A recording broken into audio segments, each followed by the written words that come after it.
Welcome once again. We continue the story of Abraham and Isaac, chapter 22 from the book of Genesis. I will read the whole part to have the bigger perspective. It happened sometime later that God put Abraham to the test. Abraham, Abraham, he called. Here I am, he replied. God said, take your son, your only son, your beloved Isaac, and go to the land of Moriah, where you are to offer him as a burnt offering on one of the mountains which I shall point out to you. Early next morning Abraham saddled his donkey and took with him two of his servants and his son Isaac. He chopped wood for the burnt offering and started on his journey to the place which God has indicated to him. On the third day, Abraham looked up and saw the place in the distance. Then Abraham said to his servant, stay here with the donkey. The boy and I are going over there. We shall worship and then come back to you. Abraham took the wood for the burnt offering, loaded it on Isaac, and carried on his own hand the fire and the knife. Then the two of them set out together. Isaac spoke to his father Abraham. Father, he said. Yes, my son, he replied. Look, he said, here are the fire and the wood. But where is the lamb for the burnt offering? Abraham replied, my son, God himself will provide the lamb for the burnt offering. And the two of them went on together. When they arrived at the place which God has indicated to him, Abraham built an altar there and arranged the wood. When he bound his son and put him on the altar on top of the wood, Abraham stretched out his hand and took his knife to kill his son. But the angel of Yahweh called to him from heaven. Abraham, Abraham, he said. Here I am, he replied. Do not raise your hand against the boy, the angel said. Do not harm him, for now I know you fear God. You know you have not refused me, your own beloved son. Then, looking up, Abraham saw a ram caught up by its horns in a bush. Abraham took the ram and offered it as a burnt offering in place of his son. Abraham called this place Yahweh Provides, and hence the saying today on the mountain, Yahweh Provides. The angel of the Lord called Abraham a second time from heaven.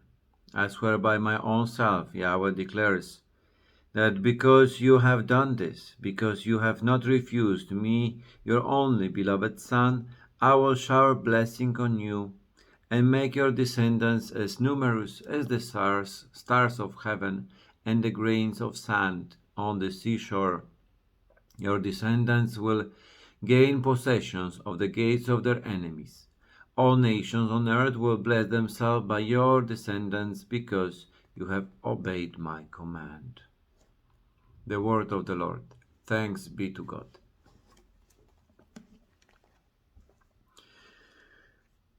So we have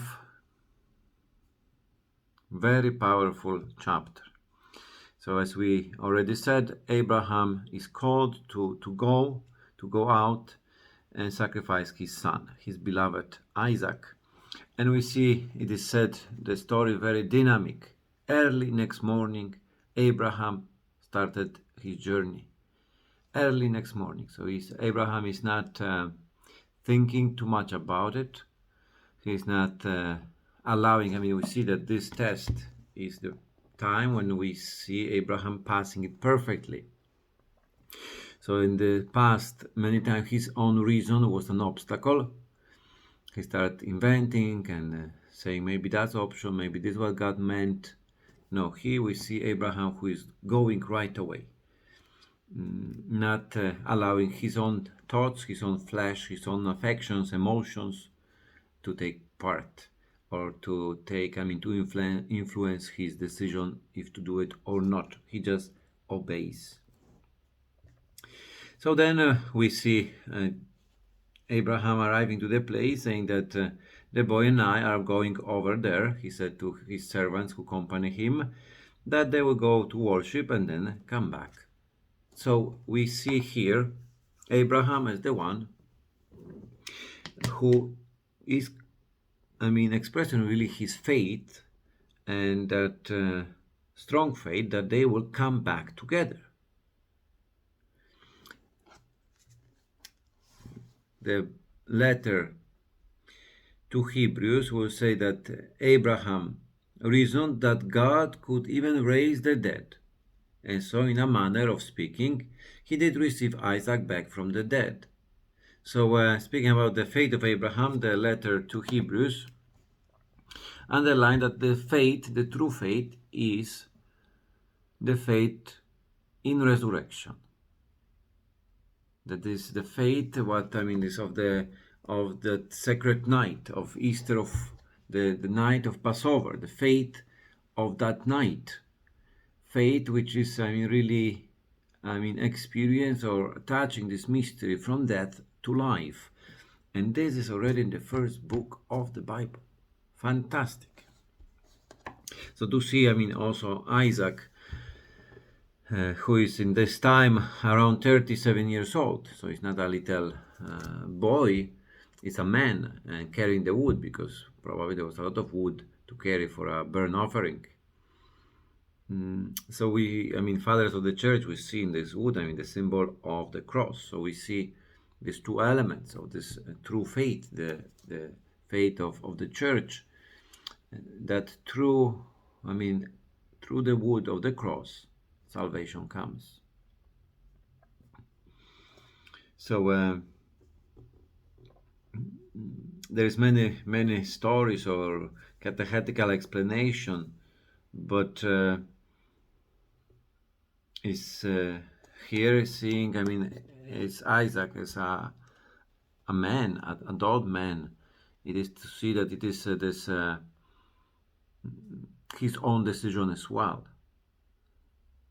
So it is not that Abraham is forcing him, that Isaac is the one who is accepting, which is also, this